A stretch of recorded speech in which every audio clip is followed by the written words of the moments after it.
So it's great to see everybody. Oh, let me move around a little bit here. I'm sitting on a couple pillows because if you've met me in person, you know I'm really small.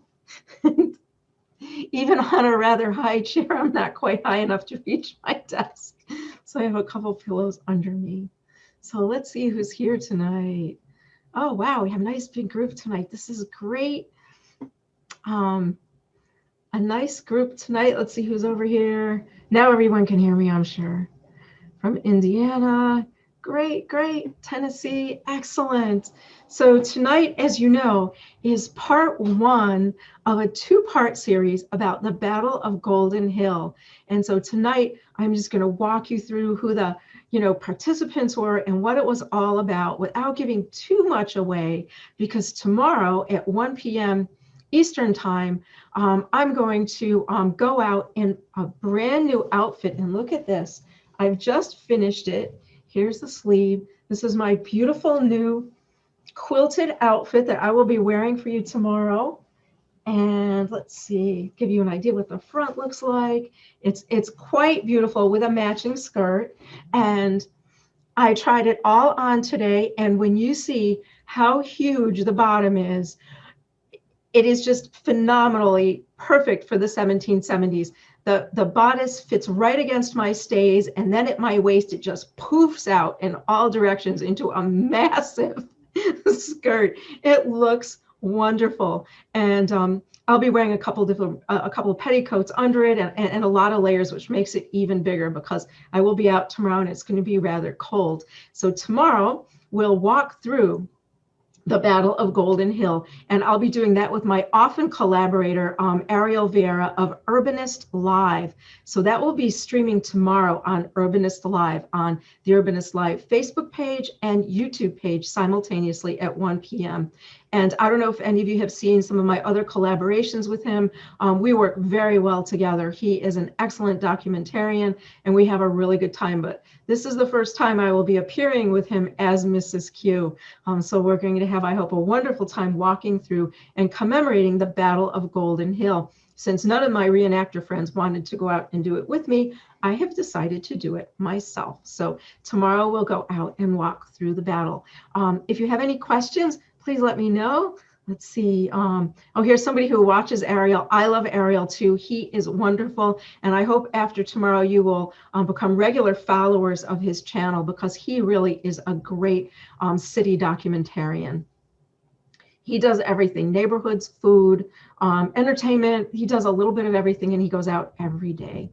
So it is, or we'll be talking about January 1770, specifically the events that have become known to be the Battle of Golden Hill.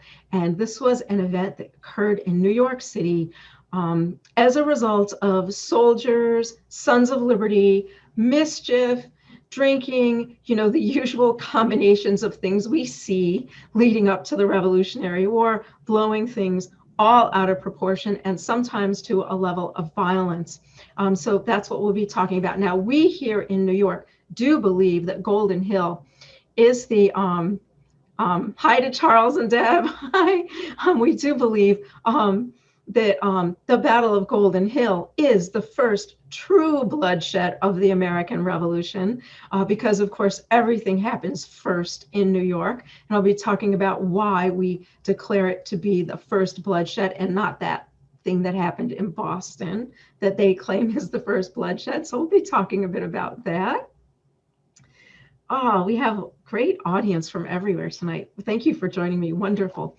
So the Battle of Golden Hill really is a culmination of a series of events concerning the Sons of Liberty, the usual, something called the Liberty Poll, and an argument over whether or not to quarter soldiers. So all of these things come together in January of 1770 and cause a great conflagration that goes on for nearly 3 days.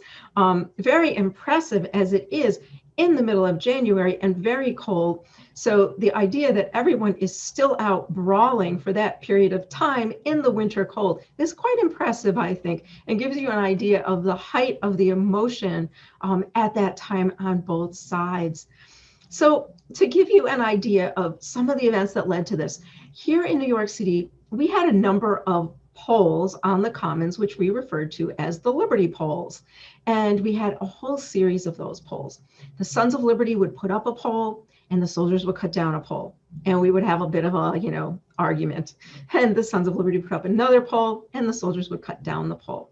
Well, in January of 1770, on the night of the 16th through 17th, the soldiers managed to destroy the fourth Liberty pole in the series. Now that pole, in order to protect it, was built quite tall, and it had an iron grid based around the bottom so that no one could cut it down.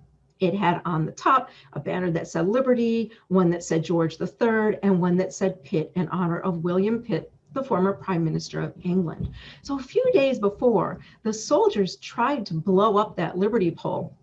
They bored a hole in it, stuffed it with gunpowder, attached a fuse. They were surrounded with Sons of Liberty, and when they lit the fuse to blow up the pole, the fuse went out. And this led to a massive riot on the Commons.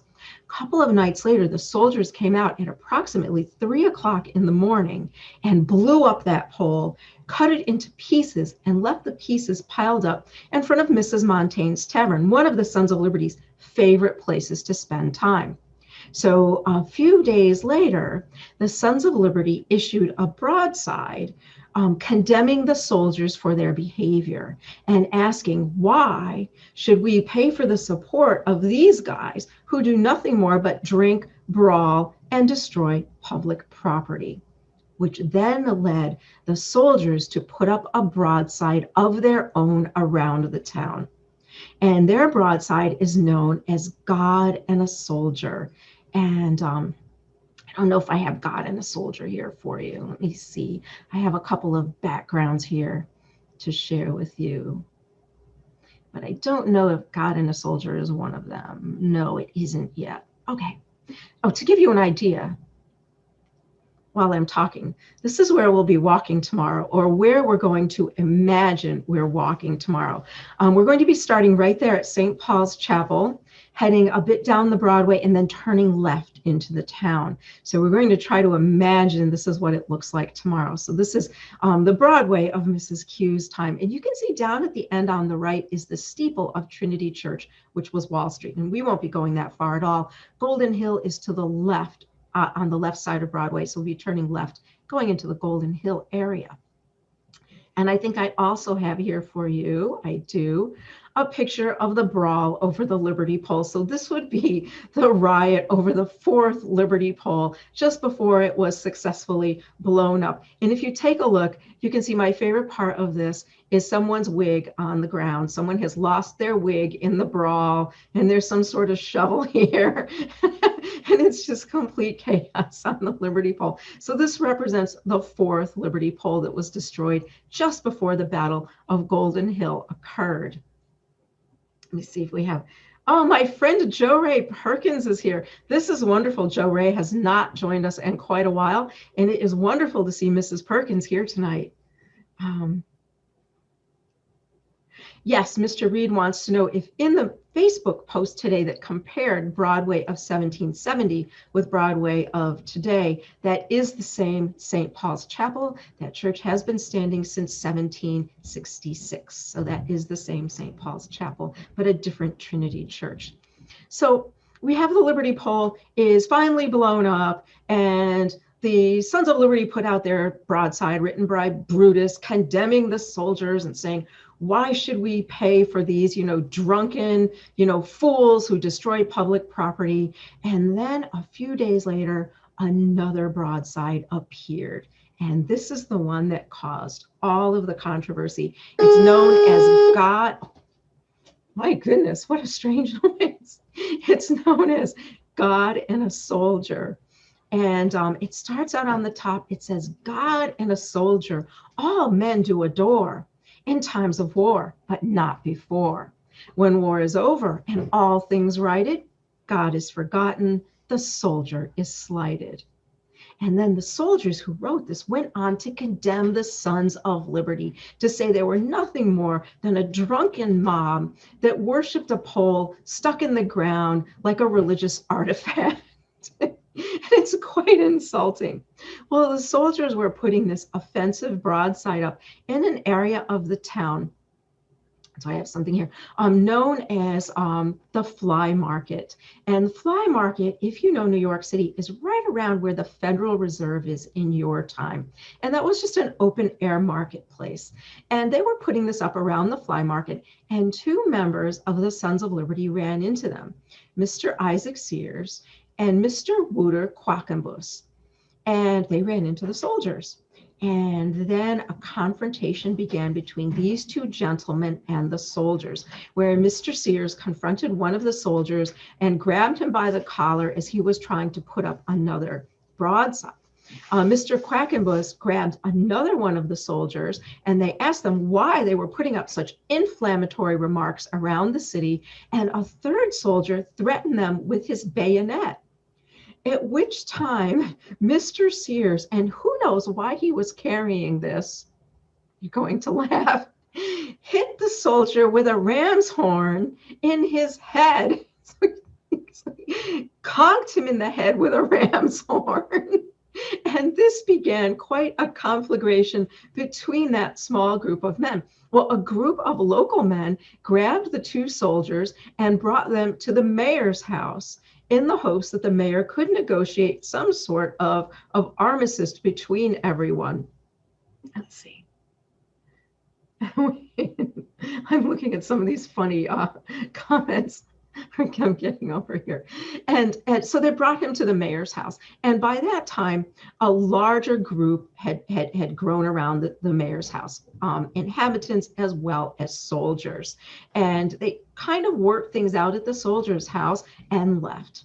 Now, when you get to the Fly Market and you're at William Street, you go uphill into the neighborhood known as Golden Hill.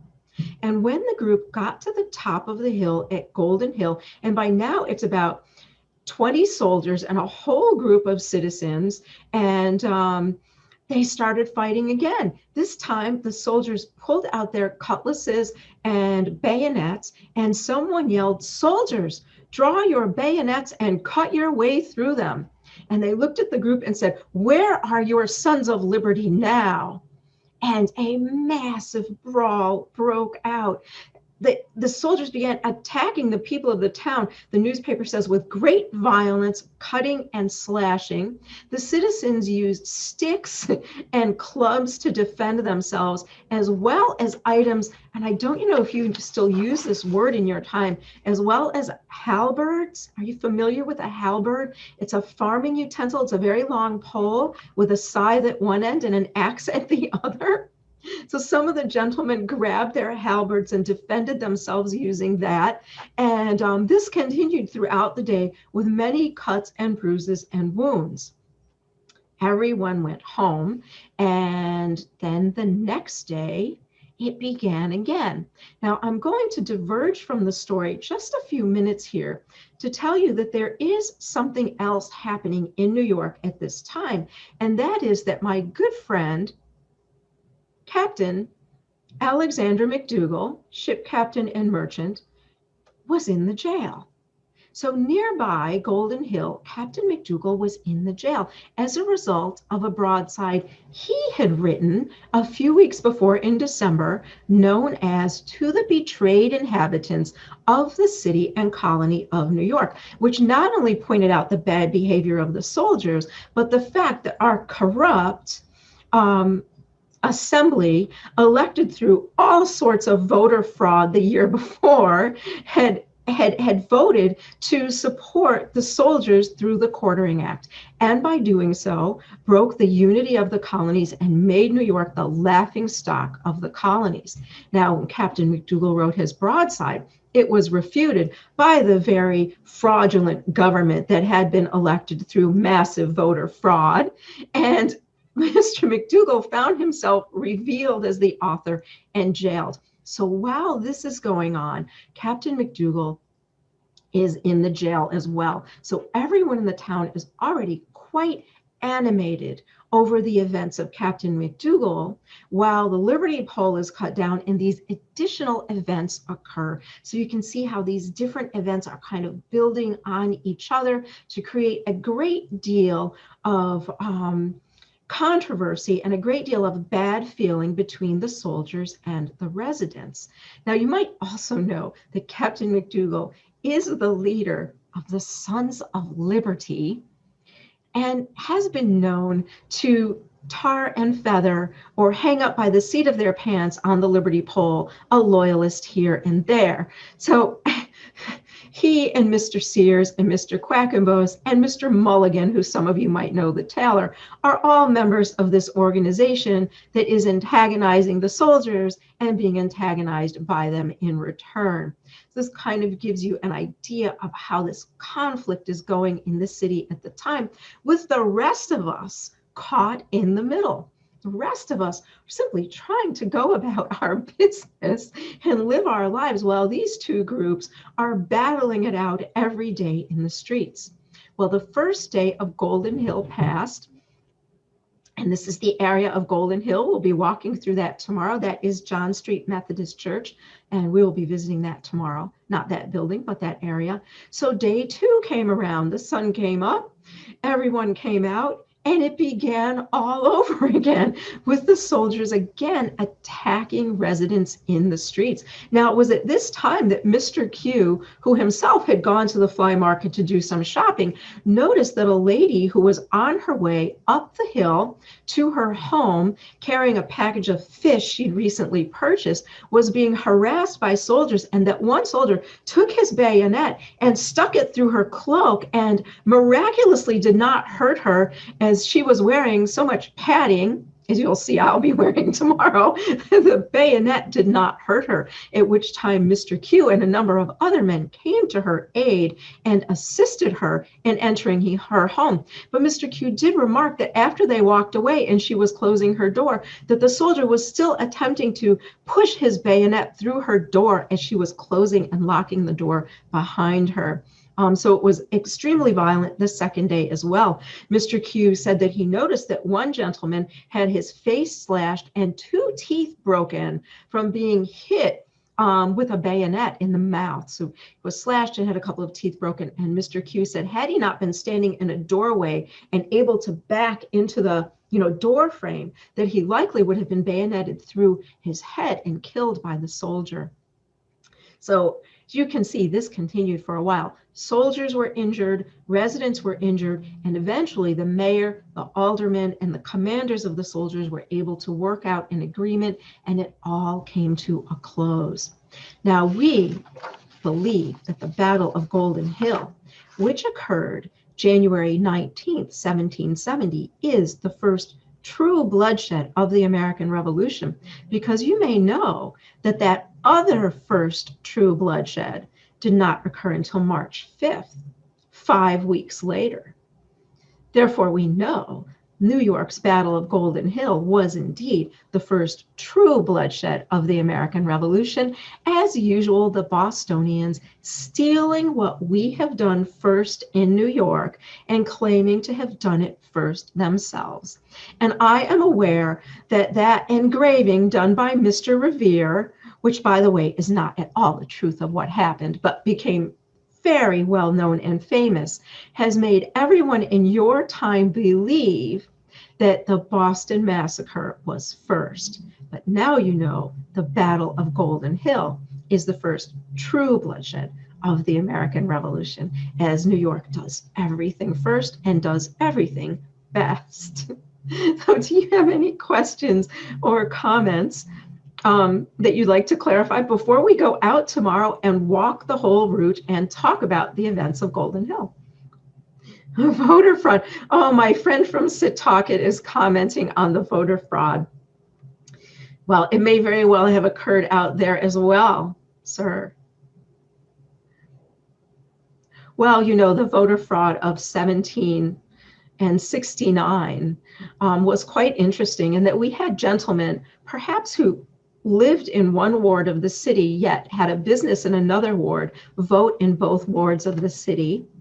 We had people vote who were not qualified to vote, and we had people who were promised crown positions if they voted a certain way, specifically if they voted for the Delancey family candidates. So we had quite a lot of that went on, very well documented by Captain Mcdougall in his broadside to the betrayed inhabitants, which he then went on to show that that corrupt government, of course, was in favor with the crown and voted for us to vote for quartering and paying for the troops here. You know, I am not sure, Ms. Healy, if that is the same Montaigne's. That would be Montaigne is the way Lady Montaigne spelled her name, who ran Montaigne's Tavern. And I see you're nodding, so perhaps that is the same family or relatives of that family. And she, of course, is another businesswoman of my time. So there is me, and there's Mrs. Alexander and Mrs. Montaigne, all running our businesses. Oh, and I have to show you, of course, if you stop by my store, you can find some of this beautiful quilted fabric that I used to make my outfit for tomorrow.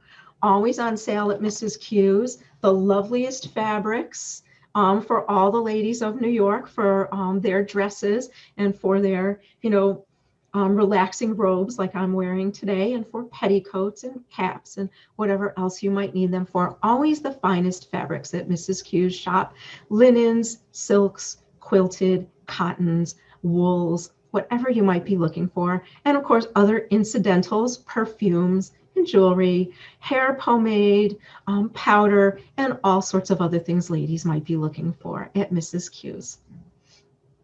Let's see. Someone is shocked that New Yorkers would be voting twice. Well, I don't know, as it has been a tradition as long as I've been alive that New Yorkers have voted twice. Of course, I've never seen this happen myself, but I have heard that there are gentlemen who, leading up to an election, will grow a full face of hair, vote with their facial hair, go have it removed, and then go vote another time in another outfit without their facial hair. Of course, I've never seen that myself, but I have heard there are gentlemen who have done that. Maybe they can't be called gentlemen if they would do something like that. There are other enticements as well. One of the families with a great deal of land in the out ward, which I think for you might be called the East Village today, put their land up for hunting rather than making it private. They made their land public, made it available for hunting, and they received some votes in return for that as well. And a number of other people, as I mentioned, received crown appointments for their families' votes. So it was quite a bit of mischief in that election. Let's see. Well, Ms. Felder, Texas, I'm not sure where Texas is. Although I believe it's a place that's a part of the United States of America in the future, but I have no idea where it is myself. Far to the west, I believe, farther even than Virginia, as I know the western coast of Virginia, the western frontier of Virginia is quite a long way away, but I believe Texas might be even further away than Virginia, than the most westernmost reaches of Virginia. And unimaginable to me. Now tomorrow we are going to walk the distance of Golden Hill from St. Paul's Chapel all the way to the shop of Mr. Mulligan the tailor. And I just want to assure you that I, as a lady, normally would never walk such a distance myself, that I would take a carriage to traverse such a long way. But since you'll be with me tomorrow and we'll be looking at things along the way, I will be walking. Mr. Q, however, will be dropping me off in the carriage and then picking me up at the end of our walk, although we won't be ending very far from my home. Now Mexico, I would recognize, well, not recognize, but recognize the name of Mexico, and our secret friends, the Spanish, right, would help us in our war with Britain. Why was the man carrying the ram's horn? Well, that is an excellent idea, as I do not know. Let me find this again. Hold on just a moment. I do not know why he was carrying a ram's horn. It is not normal for one to carry a ram's horn around the city, and I can only guess that it's just another one of those odd happenings that are known to happen here in our somewhat strange city of New York, where the unexpected can occur at any time. I don't know why Mr. Sears had the ram's horn, but I suppose it's lucky that he did and was able to throw it and hit the soldier in the head before the soldier was able to bayonet him. So it was quite an experience. In your time, I believe you have something called video, and someone certainly would have taken a video of that event, wouldn't they? And posted it all over what you call the internet for everyone to see. In my time, we only have descriptions, and there is some debate in some of the newspapers as to whether or not it was a ram's horn. And in one of the firsthand accounts I was reading today in Mr. Holt's Journal and General Advertiser, I noticed that ram's horn was in quotes, as though Mr. Holt himself wasn't quite sure if the item was a ram's horn. But the story is so much more fun if it is, isn't it? The story is much more fun if it's a ram's horn.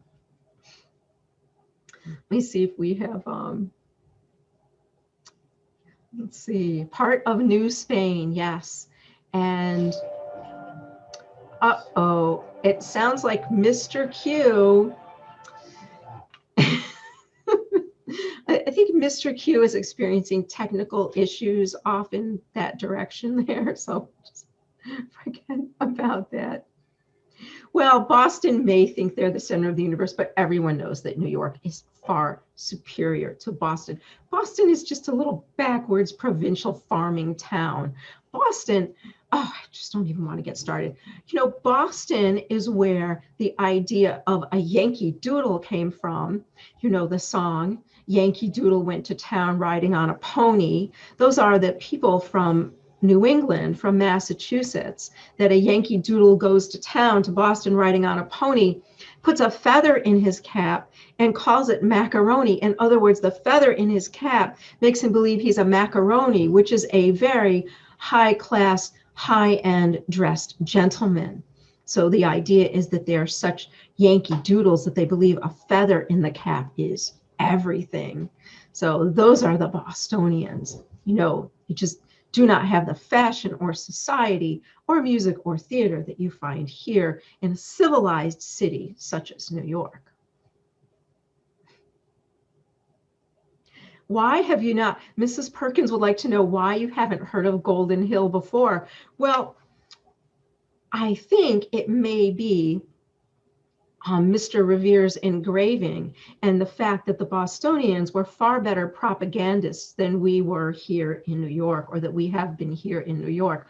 Although we in New York are known to be very good debaters and to be very good at hyperbole when arguing with each other and insulting each other, we are not really very good at spreading word about ourselves outside of our fair town, where the Bostonians are very good at keeping up their image throughout the rest of the colonies. And although we're talking about the year 1770, I believe that a few years after that, the Adams cousins are going to be very adept at spreading the word of Boston throughout all of the colonies and making it seem as though Boston is the center of everything. So we're just, I don't know, we in New York, we're happy to just be here in New York and know how wonderful we are, and at the same time argue with each other about everything, which is part of the wonderfulness of our town, that we can't agree on anything. Well, what fun is it to agree with everyone? We have so much more fun arguing here. Let's see. So thank you all for joining me tonight for part 1 of the Battle of Golden Hill. I hope to see everyone tomorrow at 1 p.m. Either on Urbanist Alive on Facebook or Urbanist Live on YouTube. We'll be streaming simultaneously in both places, where Mr. Viera and I will walk you through all of the events leading up to the battle. And we will also stop at historic spots along the way and talk about those spots a bit too.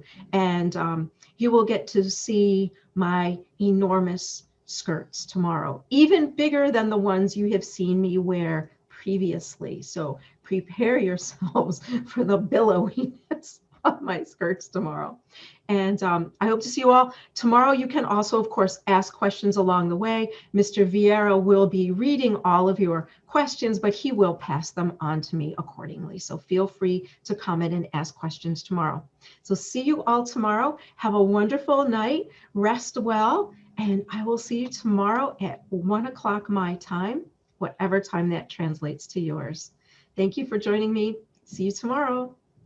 Bye.